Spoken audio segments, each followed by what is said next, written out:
Why are politics so toxic in these days? Got you fighting culture wars so you don't fight the class war. The internet. It amplifies idiocy. People interact in person less and less. It's all online more. I see people say insane things to each other online that they would never say face to face.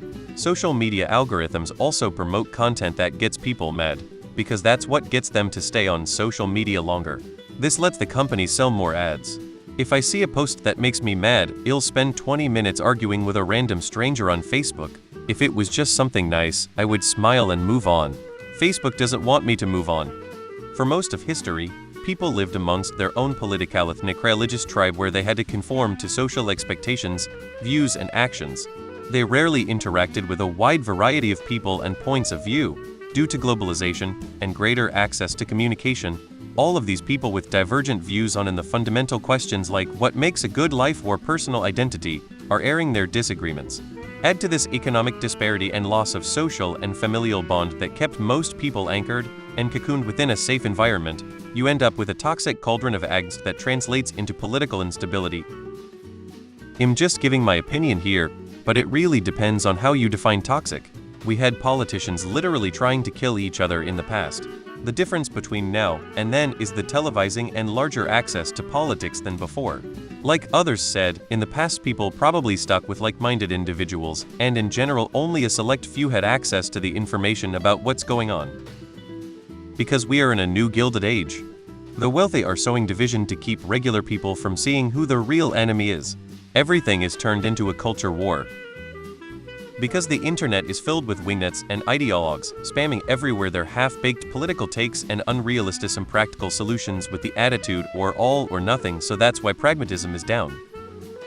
It's the official goal of many foreign state actors for decades: sow division and discontent, destroy the Western world from within. Trump empowered a lot of people to drop decency and spew hateful rhetoric.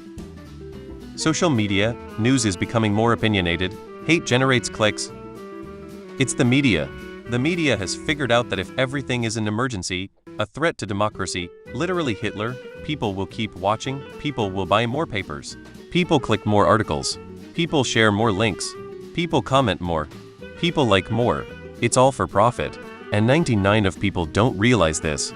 So they are radicalized into thinking the other side is evil left and right, when in reality, we're all pretty much the same, really just inches apart on almost every topic: taxes, immigration, abortion. Almost everyone is within inches of each other. The media would have you believe the other side wants you dead and the Nazis are about to take over. Literally. Because the politicians wants it like that, then you are concentrating your mind on the enemy, and they can get away with shit you were not supposed to see. Social media. Media internet. Because they used to elect politicians that served the country, now they just elect politicians that serve themselves. The incentives in Congress changed thanks to Newt and the Pelosi. Now they just spend all their time begging for money and patting the backs of those who fund them. It's disgusting. Basically, what we have here is a situation where we're literally scraping around the bottom of the barrel of humanity. While politics today are messy and toxic, and are worse than they have been for the past few decades. But it's worth remembering the specifics of history and that this kind of thing does come in waves, and politics have been incredibly toxic before.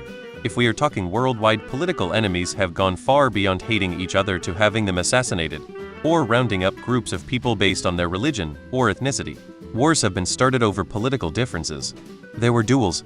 The US Capitol has had fistfights between elected officials in there. People have stabbed each other in the back literally and metaphorically. You get riots over political nominees. History is filled with examples of some pretty toxic politics that make what's going on today seem tame. It's definitely toxic today as well, but this isn't something new that we haven't seen before. The media. This is actually one of the calmest times in that regard. It's hard to believe, I know. Because Trump threw a monkey wrench in the game. Remember when Ross Perot tried doing it? Everybody sucks and everything is fucked. It's infested our society, and social media access to each other near constantly highlights the worst of it all.